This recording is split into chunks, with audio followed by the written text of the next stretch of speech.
o que que a gente tem, assim, tu falou desses 3 pilares da Uhum. relação terapêutica, e o que que a gente tem de evidência hoje na literatura, ou até mesmo da tua própria prática, que aponta o que que funciona dentro da relação terapêutica? Então, nessa força-tarefa, né, conduzida pelo Norcross da EPA em 2018, né, a cada 10 anos eles fazem uma força-tarefa Uhum, sobre eficácia de psicoterapias. Então, em relação terapêutica, o que a gente tem já comprovado em resultado? Solicitação constante de feedback, consenso em objetivos, construção da aliança, tá? Como comprovado. Eu até tenho uma lâmina aqui que eu dou em aula, que eu printei.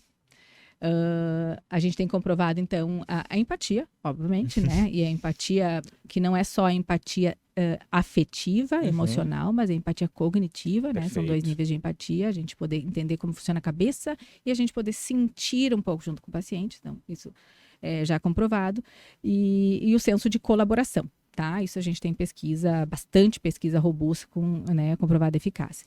O que tem ainda encaminhado em pesquisa, que provavelmente é eficaz, então, todos os aspectos da relação real, que é genuinidade, congruência, a relação real, bastante evidência com relação à expressão emocional, né? Os terapeutas que favorecem a expressão emocional do paciente e que também se expressam emocionalmente, né? Uhum, Na relação com o paciente, a gente tem uma comprovação direta em termos de resultado. O paciente, né, que tem, junto com o terapeuta, expectativas positivas com relação ao tratamento e manejo de transferência, que é um dos uhum, fenômenos mais desafiadores da prática, e manejo de rupturas na aliança, que são os momentos de tensão, né, na aliança uhum, terapêutica. E algo que tem provável eficácia, ainda tem muito poucos estudos, que é a autorrevelação. As pessoas uhum, gostam muito de usar a autorrevelação, e eu acho que ela pode ser usada por enquanto com parcimônia, com aqueles pacientes que a gente tem bastante vínculo, que a gente percebe que eles têm, né, um bom aproveitamento da aprendizagem vicária ou, né, da aproximação no vínculo. Mas ainda eu uso bastante, mas tenho muita ressalva que terapeutas menos experientes usem muito, porque tem alguns perfis que não se beneficiam e que os pacientes se sentem usurpados no seu tempo de sessão perfeito. pelas questões do próprio terapeuta, que às vezes confunde um pouco isso, né? O que é autorrevelação e o que é usar inapropriadamente a relação para desabafar suas questões. Perfeito, eu acho que isso é fundamental, né? Porque se a autorrevelação nada mais é do que a gente poder trazer de uma história nossa, alguma coisa que Uhum. vai fazer essa Uhum. conversa com o que está acontecendo ali com o paciente, que pode auxiliá-lo de uma maneira vicária, realmente, Uhum. por essa aprendizagem. E muitas vezes ela é utilizada de uma maneira inadequada, que às vezes vira realmente um Uhum. desabafo do terapeuta e está falando das suas questões e quando. Uhum. E é sempre importante a gente entender isso, né? Vão ter pacientes que a gente consegue fazer isso, Uhum. mas eu acho importante tu ressalvar isso, trazer essa ressalva, até mesmo pelo grau de evidência que Uhum. ainda é limitado Uhum. em relação a isso, porque se a gente está querendo fazer uma prática com mais embasada assim, em Uhum. evidências e que a gente tem assim, um arcabouço teórico que está nos embasando nessa tomada de decisão, Uhum. vale a pena a gente pensar nisso, porque Uhum. essa é uma demanda, às vezes, também em supervisão e até mesmo em Sim. curso. Ah, quanto que eu posso fazer de revelação? Também vai depender da tua relação Uhum. terapêutica, o objetivo e Uhum. do próprio vínculo, né? Aham, aham. O objetivo é bem importante que a gente tenha claro. Qual é o meu objetivo falando isso para o paciente? Ele entendeu esse objetivo, ele aproveitou isso que eu queria. Caso contrário, vai ser uma demanda do paciente eventualmente te perguntar alguma coisa. Se eu já passasse por isso, Uhum, aí ele está pedindo, né? Essa perfeito. proximidade, né? Essa modelagem. Mas quando vem de nós, né? Nós queremos revelar alguma coisa, a gente tem que ter muito claro se o objetivo da gente tem a ver com o objetivo do paciente, para que ela seja realmente uma intervenção psicoterápica. Caso contrário, é só uma intervenção vincular. Exato, exato. E eu acho que isso é muito importante, porque toda tomada de decisão clínica, eu digo, e eu acho que a gente tem que ter em mente, é que ela deve ser estratégica. E estratégica não é de uma maneira assim, super manipuladora, não, mas estratégica de eu preciso entender por que que eu estou Uhum, tomando essa ação, ela sim. está sendo terapêutica, sim ou não? Uhum, E se ela não está sendo terapêutica, por que que eu tomei essa uhum, decisão de fazer essa uhum, intervenção? Então, a gente precisa pensar na nossa estratégia, pensando nesses objetivos que o paciente e a gente conseguiu definir nesse processo psicoterapêutico. Eu acho uhum, que isso que tu traz, e até mesmo dessa task force do Norcross e de todo uhum, mundo, é fundamental para a gente pensar. E como tu vê isso, né? Tu falou dessa questão das rupturas e tu falou mesmo desses momentos mais difíceis, até dessas uhum, questões transferenciais que sim. acontecem Uhum, na relação uhum. terapêutica. Como que isso aparece na clínica e como que a gente maneja isso? Bom, até trabalhei isso o tempo inteiro, né? Ativação de esquemas, né? Uhum. Tanto esquemas do paciente como os esquemas do próprio terapeuta, né? Uhum. Muda a abordagem, mas os fenômenos relacionais de transferência são os mesmos, né? O ser humano não mudou tanto. Não, a gente dá outros rótulos, né? Faz de um outro jeito, mas tem o objetivo de chegar mais ou menos no mesmo lugar. Eu acho riquíssimo quando aparece a transferência, Uhum. né? É desafiador para nós, porque a gente tem que estar muito aberto a acolher a transferência do paciente como, Uhum. né, uma revivência dele na relação conosco, algo que a gente fez, possivelmente foi gatilho, né? Tem um componente da relação real, mas ele está ali podendo deslocar para nós aquilo que é do seu conflito, né? Então, se a gente olha para esses fenômenos como um presente, como eu digo, um presente, ele está ativado emocionalmente, ele está experienciando a emoção, esse é um momento que ou eu perco o paciente, né? E não manejo bem e gero, né, uma ruptura, um tensionamento no vínculo, ou eu aproveito como uma oportunidade de intervenção reparadora.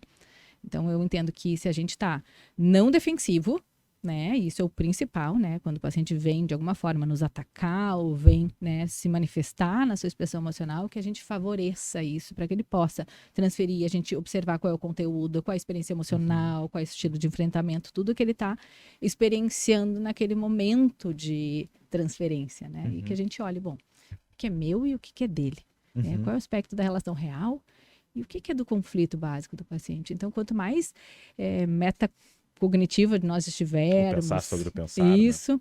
Quanto menos entrega ali na relação e mais reflexivo nós estivermos, mais a gente vai conseguir usar esse fenômeno, né, numa busca de uma intervenção reparadora. Então, a gente sabe que sob fortes experiências emocionais, o impacto da intervenção terapêutica ele é muito maior, né? Então, eu acho rico, né? Acho difícil, né? Isso requer muito treinamento da gente poder saber manejar transferências. Existem alguns modelos, né, que alguns teóricos utilizam, o Safran, o Uran, usam um modelo, né, de como manejar esses fenômenos transferenciais. Na terapia de esquema também, né, você tem um modelo teórico aí de como manejar, né, o acionamento esquemático do paciente, diferenciando dos nossos próprios esquemas. E a capacidade do clínico de se autorregular, né, nas suas próprias emoções, porque muitas vezes bate nas nossas questões, né? Nós somos humanos, então nós também sentimos essas emoções, mas quando a gente consegue fazer a autorregulação emocional, a gente vai estar, então, mais apto para conseguir ajudar o paciente, né, a lidar com essa ativação, poder reconhecer ele mesmo, né? Quais são as necessidades emocionais, como que ele tem lidado com isso, o que realmente é da nossa relação, o que é das suas carências de outras relações que ele está podendo nos trazer a partir daquele acionamento, né? O que ele precisa de nós, de que forma a gente consegue fazer uma intervenção reparadora. Então, a gente vê que depois desses momentos, quando a gente consegue fazer um manejo, né, o paciente muda ali. É como se ele tivesse subido um degrau. Né, uma evolução, parece. Numa construção de um padrão de relação, de funcionamento mais saudável, mais evoluído. Ele sente diferente, a gente diz, né? Mais do que eu sei, eu sinto que eu estou diferente desde que aquilo aconteceu. Perfeito. E eu acho que isso é muito interessante da gente... dessa conversa mesmo, porque quando a gente pensa... Se a gente for parar pra pensar, a terapia é um processo meio estranho, né? Vamos ser bem honestos. Tu chega numa sala, tu não conhece a pessoa e tu vai lá e começa a falar sobre todas as suas maiores dificuldades pra uma pessoa que tu não tem uma relação a priori. Então, no primeiro momento, tu não tem relação com essa pessoa. E eu acho que é muito interessante a gente poder ter essa visão também meio do que realmente é a terapia pra gente poder entender. Cara, calma. Tu vai precisar criar uma relação com essa pessoa. Sim. Não... com teus amigos, com teus familiares, tu já tem uma relação grande, por isso que também às vezes facilita ou dificulta tu trazer certas questões. Com aquela pessoa ali que tá, ok, na teoria está ali pra te escutar, também tu vai de alguma maneira avaliar a relação. Tu vai avaliar se tu te sente à vontade pra poder estar falando isso. E é tão interessante a gente pensar nisso, né, que a relação ela vai ir evoluindo, vai ir subindo de degrau em degrau. A primeira sessão, me senti confortável contigo, foi legal falar contigo. Daqui 10, 15 sessões. Não, eu realmente quero falar com a Aline sobre como eu tô me sentindo, sobre o que aconteceu. E é muito interessante a gente, às vezes, o paciente traz pra nós, de, eu tava lá e eu tava naquela situação, eu pensei, como que eu vou explicar isso pro Léo? Ou como que eu vou explicar isso pra Aline? E é interessante a gente ver como cria-se uma relação. Internalização. Exato. quando o paciente começa a nos internalizar também, nos carrega junto, né? A gente vai para as férias, a gente vai para as situações, né? A gente vai para as festas, a gente vai para as brigas conjugais, a gente Tá em todo faz lugar. parte da relação, né? Eu até brinco, para onde que nós fomos dessa vez, né? Onde é que eu estava contigo? O que que eu te disse? Gosto muito de saber o que que eu diria para eles, né? Nessa internalização. E poder muitas vezes dizer, olha, eu te diria exatamente isso. Eu disse, não sou eu, tá? Esta não sou eu. Tu me internalizou de um jeito Fez que o não VAR. me identifico com. Fez o VAR pra volta, vamos voltar. Não sou eu, tu tá me projetando uma outra pessoa em mim. Então, esses aspectos, né, da relação real, né, que quando a gente se identifica com a internalização do paciente, ou quanto ele ainda está transferenciado, né, nos coloca no Perfeito. papel que não somos nós, tá? Essa não sou eu. Tá? Esse não sou eu não te diria isso. Mas quanto mais ele nos internaliza de uma forma real, realista, mais positiva se torna essa internalização da figura do terapeuta para a construção do modo adulto saudável, que a gente chama, né? Para ele podendo saber como manejar as situações da vida a partir daquilo que a gente construiu na relação um com o outro.